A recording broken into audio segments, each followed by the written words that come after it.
এটা দেশ বা এটা ৰাজ্য বা এটা কাউন্সিল তাৰ বাবে সবতকৈ ডাঙৰ কথাটো হ'ল ইয়াত চৰকাৰ এখনে খুব সুস্থতাৰে ভালদৰে ৰাইজৰ কাম কাজবিলাক নিয়াৰিকৈ কৰি যাব পাৰা আৰু তেনেকুৱাকৈ সবৰ সমৰ্থনত বছৰৰ পিছত বছৰ নেতৃত্ব দি যাব পৰাটো আৰু তাৰ কাৰণে মই প্ৰমোদ বড়ো ডাঙৰীয়াক ধন্যবাদ জ্ঞাপন কৰিছোঁ। আজি এই 4 বছৰত বিটিচিত খুব শান্তিৰে সুস্থতাৰে ইয়াৰ সকলো ৰাইজক লৈ ইয়াৰ বড়োলেণ্ডৰ কাম কাজ চলাই আছে আৰু সেইটোৰ দ্বাৰা বিটিচি আজি বাহিৰতো এটা সদায় সবৰে মুখে মুখে যে আজি বিটিচিৰ আগৰ এই পৰিৱেশ নাই, ইয়াত বহুতো উন্নত হ'ল, ইয়াত মানুহৰ চিন্তাৰ পৰিৱৰ্তন হৈছে, ইয়াত এটা শান্তিৰ পৰিৱেশ গঢ়ি উঠিছে। সকলোৱে জীৱনটোত কিবা নহয় কিবা এটা নিজৰ নিজৰ ব্যক্তিগত জীৱনটো সুঁৱৰি ফালে কেনেকৈ আগবাঢ়িব তাৰ কাৰণে ব্যস্ততা হৈছে। স্পৰ্টছৰ পৰা আৰম্ভ কৰি সাহিত্য আৰু বিভিন্ন পঢ়া শুনাৰ ক্ষেত্ৰতো আজি বিটিচিয়ে এটা নতুন ৰূপ ধাৰণ কৰিছে। আজি চিৰাং জিলাৰ শিক্ষাৰ ক্ষেত্ৰত অসমৰ সবে জানিছিলে যে বিটিচিত আটাইতকৈ পিছপৰা যি জাগা আছে সেইটো চিৰাং, অকল বিটিচি নহয় অসমৰ ভিতৰতে সবতকৈ পিছপৰা, য'ত শিক্ষাৰ হাৰ সবতকৈ কম। আৰু সেই চিৰাং আজি আমি প্ৰমোদ বড়ো ডাঙৰীয়াকে ধন্যবাদ জনাব লাগিব, অসমৰ ভিতৰত 1 নম্বৰত গৈ পালে, 1 নম্বৰত। গতিকে সেয়া আমাৰ সকলৰ কাৰণে গৌৰৱৰ কথা। আজি বডোফা উপেন্দ্ৰনাথ ব্ৰহ্মৰ যি ছুপাৰ 50 এই ব্যৱস্থাটো লৈছে, তাৰ পিছত আমি দেখিবলৈ পাইছোঁ যে আমাৰ APSCতো বহুত ল'ৰা ছোৱালীয়ে ভাল ৰিজাল্ট কৰি আজি বিষয়া হিচাপে নিযুক্তি পাবলৈ সক্ষম হৈছে। তাৰ বাদেও বিভিন্ন বিভাগবিলাকত নতুন নতুন আঁচনি লৈ ফালে আজি কাম কৰি আছে আৰু নিশ্চয়কৈ আহি থকা দিনটোত সেইবোৰৰ এটা ভাল ফলাফল আমাৰ চকুত ভাহি উঠিব। মাত্ৰ আজি এটা কথা এই ৰাইজক উদ্দেশ্য মই ক'ব বিচাৰো যে এটা দেশ বা এটা ৰাজ্যত যদি উন্নয়ন হ'ব লাগে তেতিয়াহ'লে আমাক এটা সুস্থ পৰিৱেশ লাগে।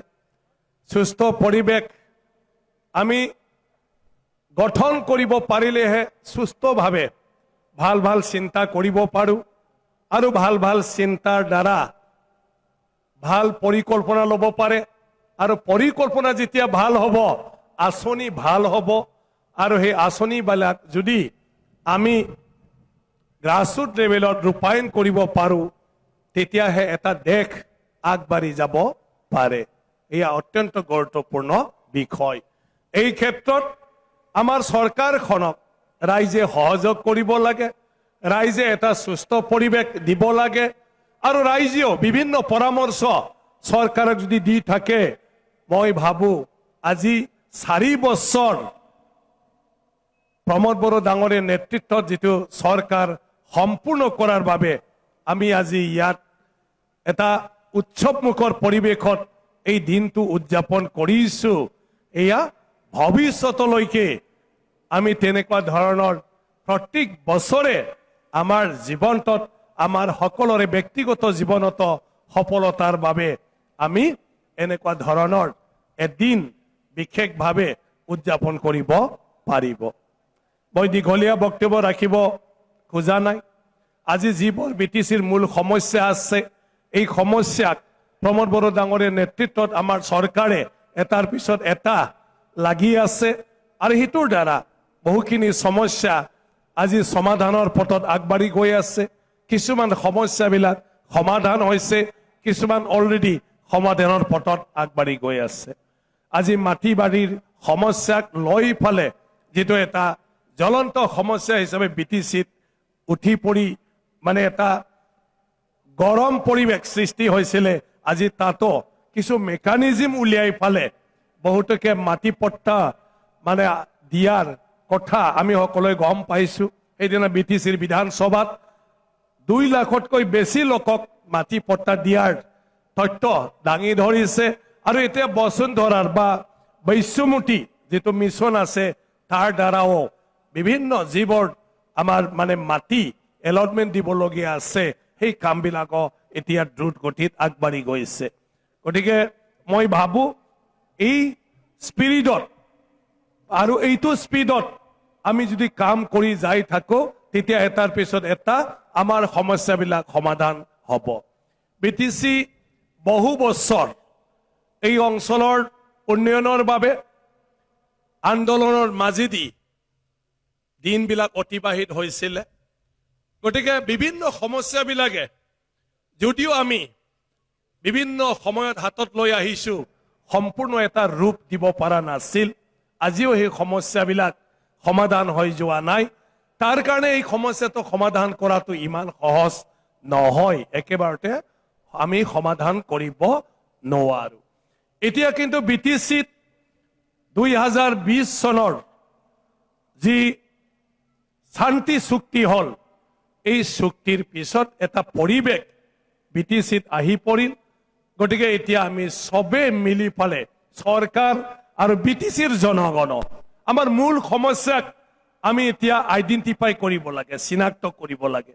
আৰু মূল সমস্যা সমাধানৰ ক্ষেত্ৰত অকল চৰকাৰৰ ওপৰত নিৰ্ভৰ নকৰি আমাৰ সাধাৰণ ৰাইজেও নিজাববীয়াকৈ কিছুমান আইডিয়াবিলাক আমি উলিয়াব লাগে যে কেনেকুৱা ধৰণৰ চৰকাৰে পদক্ষেপ কৰিলে দৈনন্দিন জীৱনত আমি সন্মুখীন হৈ থকা সমস্যাবিলাক আমি সমাধান কৰিব পাৰো।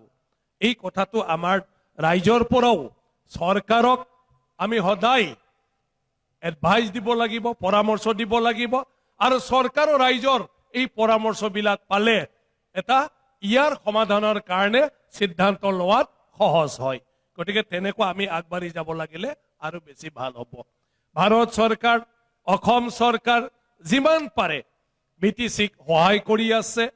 গতিকে বিটিচিত আমি যদি ভালদৰে সবে মিলি ফালে কাম কৰি যাই থাকো, সবে নিজৰ নিজৰ দায়িত্ব পালন কৰি যাই থাকো, তেতিয়াহ'লে আমাৰ সমস্যাবিলাক আহি থকা কম দিনৰ ভিতৰত আমি সমাধান কৰি ল'ব পাৰো।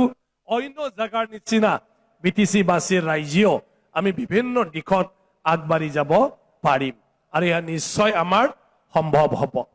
মুখ্যমন্ত্ৰী ডাঙৰীয়াক খবৰ লৈছিলো, মুখ্যমন্ত্ৰী ডাঙৰীয়াই শুভেচ্ছা জনাইছে আৰু মুখ্যমন্ত্ৰী ডাঙৰীয়াই কৈছে যে বিটিচিৰ ক্ষেত্ৰত অসম চৰকাৰৰ তৰফৰ পৰা কোনো ক্ষেত্ৰতে কোনো কৃপণালী নাই। যি ধৰণৰ সহায় লাগে এইখিনি সহায় ৰাজ্য চৰকাৰ আৰু কেন্দ্ৰ চৰকাৰে দি যাব। আৰু হেতুৰ কাৰণে আমি এটা পৰিৱেশ গঢ়ি ফালে আমি চৰকাৰক সহযোগ কৰি আমি বিভিন্ন আমাৰ যিবোৰ আঁচনি ৰূপায়ণ হ'বলগীয়া আছে সেইবোৰ আমি এতিয়া কৰি যাব লাগিব, যাহাতে কেন্দ্ৰীয় আৰু ৰাজ্য চৰকাৰৰ পৰা যিখিনি আমাক প্ৰতিশ্ৰুতি দিছে সেইবোৰো আমি সোনকালে ইয়াত ৰূপায়ণ কৰি ল'ব পাৰো। গতিকে আশা ৰাখিছো আহি থকা দিনটোত প্ৰমোদ বড়ো ডাঙৰীয়াৰ নেতৃত্বত আজি যি গতিত ইয়াত আমাৰ উন্নয়নৰ কাম কাজ চলি আছে, ৰাইজৰ সমস্যা সমাধানৰ কাম চলি আছে, সেয়া আমি কম সময়ৰ ভিতৰত বহুখিনি আমি কৰিব পাৰিম, বহুখিনি সমাধান হৈ যাব আৰু উন্নয়ন আঁচনিবিলাক দ্ৰুতগতিত আগবাঢ়ি যাব। গতিকে সেইখিনি কৈ আপোনালোক সকলোলৈকে মোৰ তৰফৰ পৰা শুভেচ্ছা থাকিল আৰু বিশেষভাৱে প্ৰমোদ বড়ো ডাঙৰীয়াক পুনৰ মই শুভেচ্ছা জ্ঞাপন কৰিছো।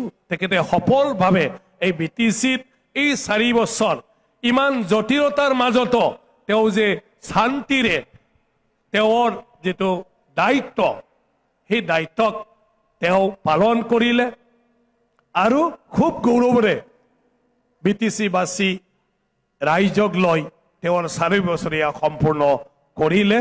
আৰু এই 4 বছৰ অভিজ্ঞতাই মই ভাবো আমাৰ প্ৰমোদ বড়ো ডাঙৰীয়াক আহি থকা দিনটোত বহুখিনি কাম কৰাৰ স্পৃহা, বহুখিনি কাম কৰাৰ এটা আইডিয়া নিশ্চয়কৈ তেখেতক মানে দিছে আৰু আহি থকা দিনটো আৰু আমি বেছি ভাল দেখিবলৈ পাম। গতিকে সেইখিনি কৈ মই মোৰ বক্তব্য সামৰণি মাৰিছো। ধন্যবাদ। জয় আই বড়োলেণ্ড।